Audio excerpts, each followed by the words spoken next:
And now, the Lowe Post. Welcome to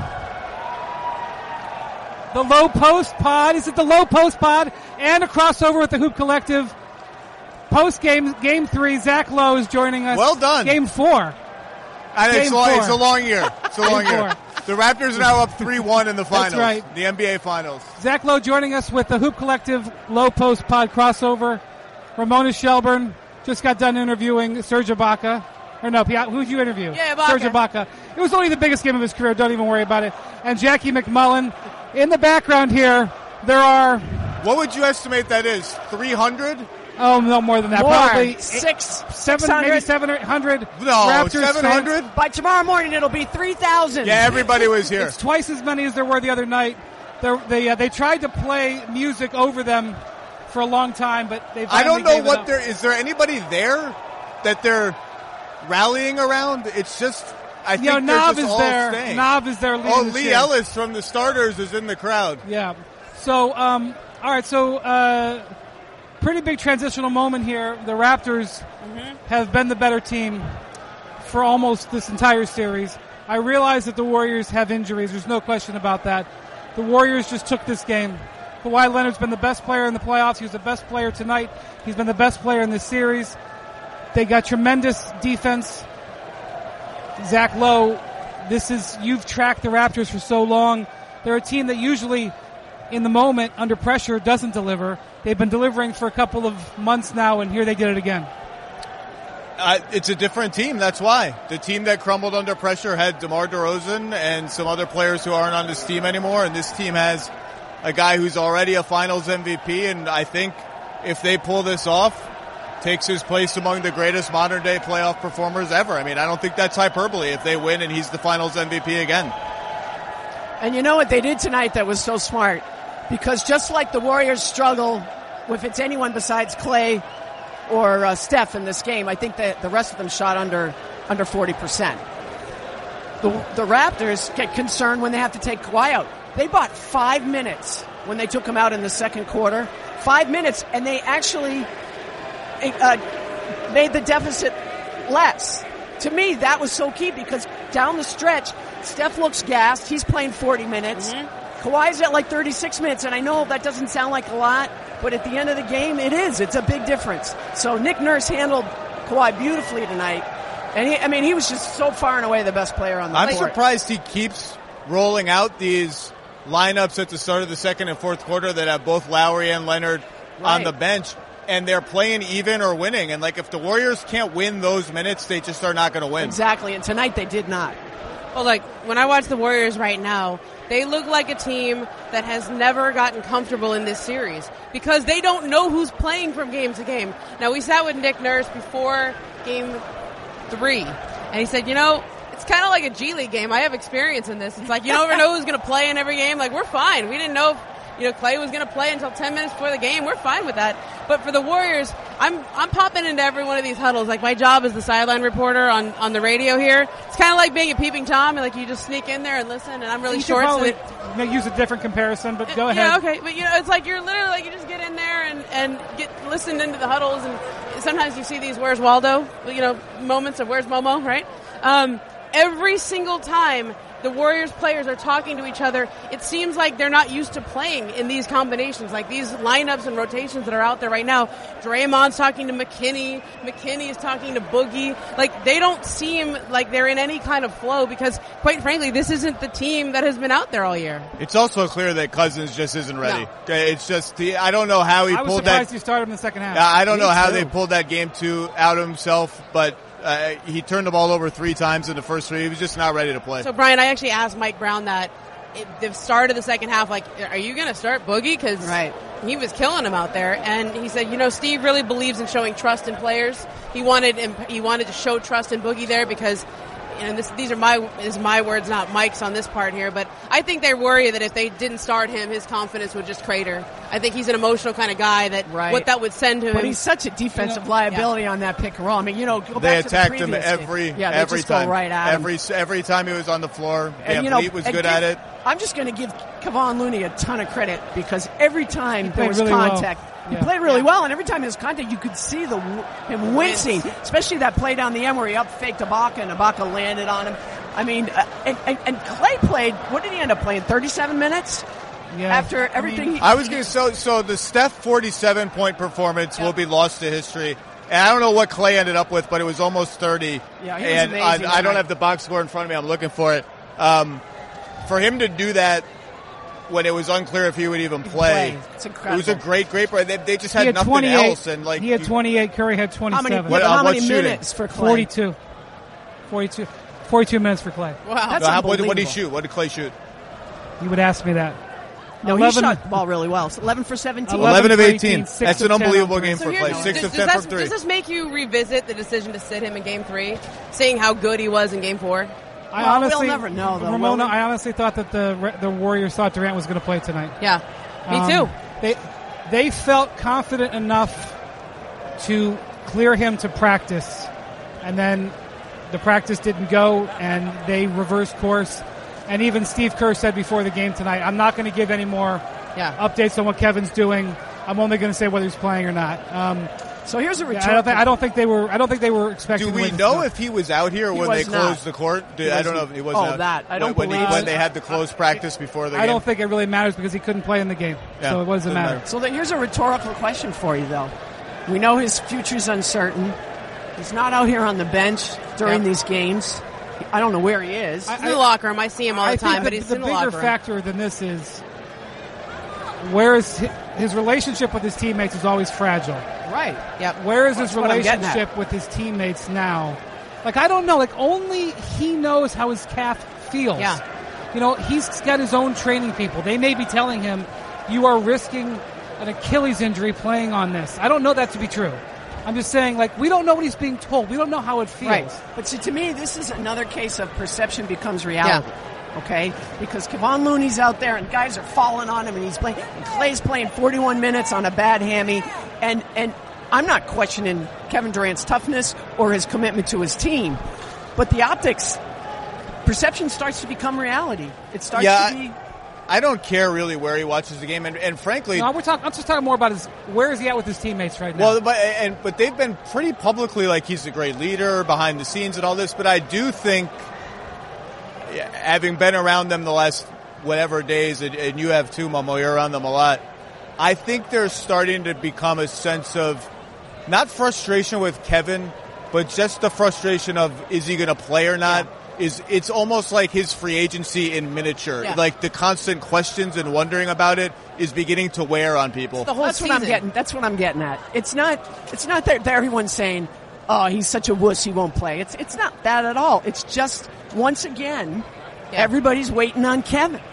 And I mean, look, this is the Warriors' entire season is compartmentalizing Kevin Durant and the future of Kevin Durant. I mean, I've had people in the league, like smart people, ask me, is there any chance like they're hiding a more serious injury? Is there any like so. No, it's absurd, but I'm saying people are searching for like this is just so strange that people are wondering. What became clear in the last 24 hours, there was no like strategy like, oh, we're going to hold him back. Yeah. They got a little bit unmasked when this didn't go the way they thought. And look, I always talk about last year's finals. Last year, Game 3 in Cleveland, the Cavs' last stand, Steph goes 3 of 16. But Durant has 37 because they had the double MVP, the double barrel, okay? Now, Steph has an off game, finally has an off game. This First one in a while. He was so due for an off game. No other barrel, no other way to match Kawhi Leonard. Clay was a barrel. But but we're talking about size. In a series against this, I mean, let's under 40%. I'm pretty sure. Can we just say this? The Raptors are freaking good. Yep. This is not a scenario of, oh, well, maybe the Warriors can get healthy and get it done. They are a superior defensive team. They have tremendous experience. They have tremendous depth. They have tremendous flexibility, and they're handling the pressure okay. They're handling the pressure incredible. Team. Like, Jackie, you wrote a great column after Game 1 saying, usually it's the Warriors whose strength is in numbers.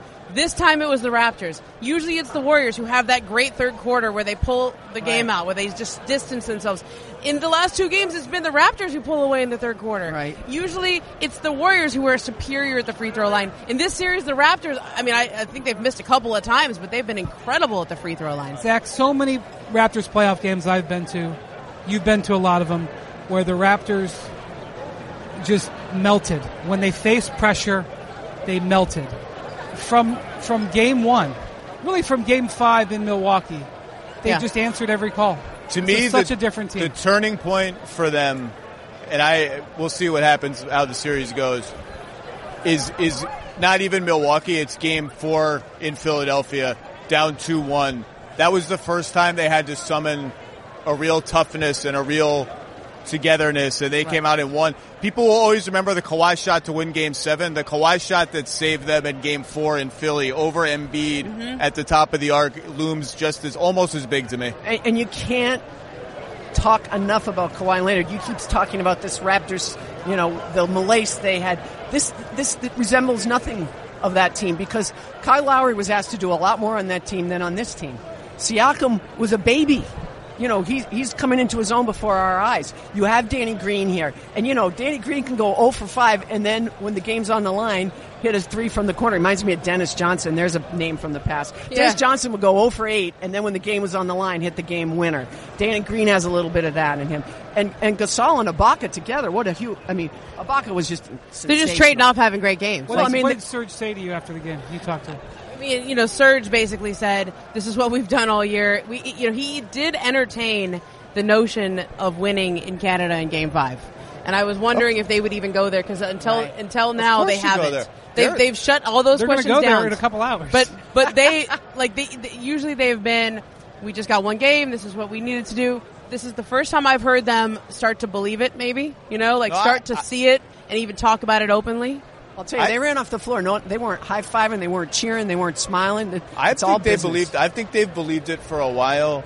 And I had someone from I don't remember even who it was, asked me before the game, do you get the vibe that they're satisfied having won here? And I was like, absolutely. They have no fear of this team, and they frankly think they should win. Without they beat them twice in the year. They think they should win. Of course they do. And how about Nick Nurse too? Some of the adjustments he's made. I just want to say that the game ended approximately 8:38 local time. It's 9:07, and the Raptors fans finally cleared out. It's finally started to quiet down. We can hear each other. I have eyes in the locker room. What is going on in the Raptors locker room right now? Lowry is on his phone with his feet in ice.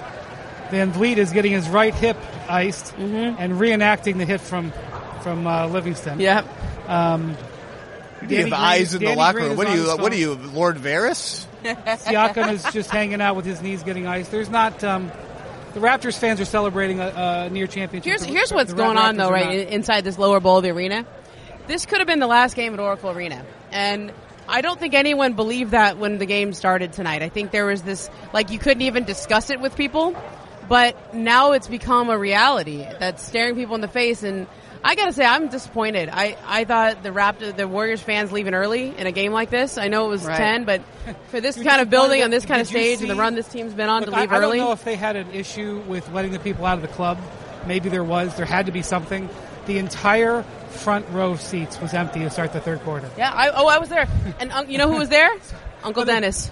Yeah, Uncle Dennis. Okay, there was the whole row of seats across from the Raptors bench. The entire row. The only guy sitting on those seats is Dennis Robertson, Kawhi's uncle. So speaking of Oracle and the enormity of it sneaking up on people, don't you feel like the entire NBA community, fans included, are going to wake up tomorrow and be like, wait, what? Toronto can win the championship? How did that happen? Yeah, they're not paying attention. When did that happen? But it just came right. But they're not paying attention. We're already there. It's already ending. Yeah. The expectation was that the world would fall into place and the Warriors would do it. And if they had Durant fully healthy, maybe that would have happened. And I think so. Maybe not.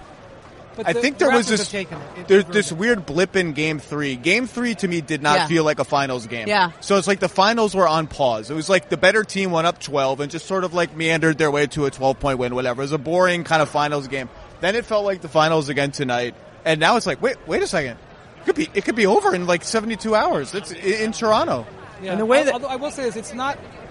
There's still a couple of things. Number one, we still have Durant uncertainty. Maybe it's a fool's situation to think that he's going to come back and be himself, but it's still there.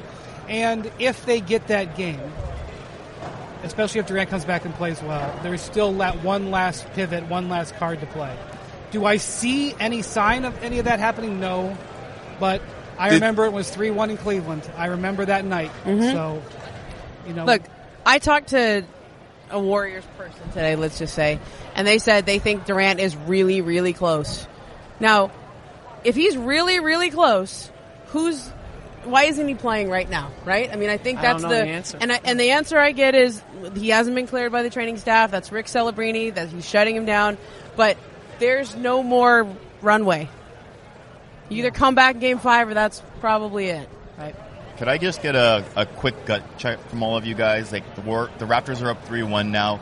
Is a Toronto title inevitable? Because before the game started, Brian said the winner of Game 4 will win the title.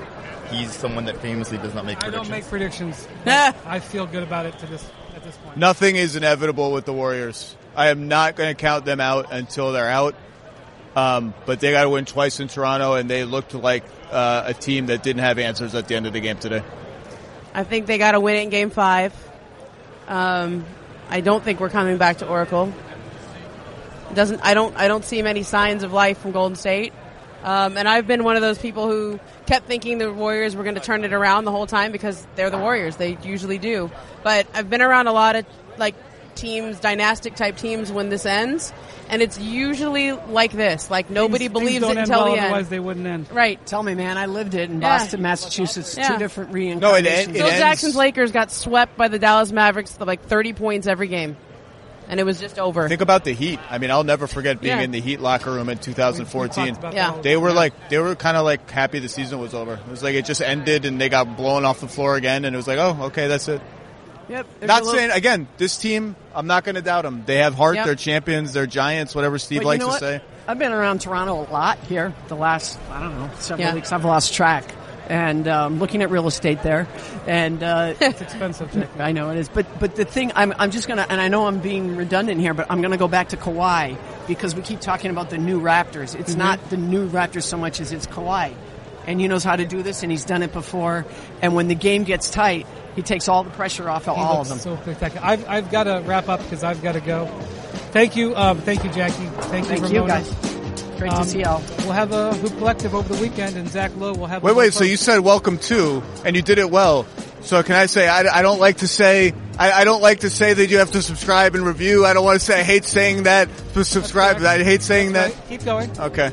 No, I'll stop. I'm sorry. I'm being mean. I'm sorry. Listen, subscribe, rate, review. I hate saying that. I'll do it for you. When someone says to me, "What'd you do after game time?" I say, "Well, I was on the Zach Lowe podcast, but I was also on the Hoop Collective." I'm exhausted. 2 for 1. Thank you for listening to the Lowe Post Hoop Collective extravaganza. We'll be talking to you soon. Woohoo! Wait till you see the team photo. 3-1 Raptors.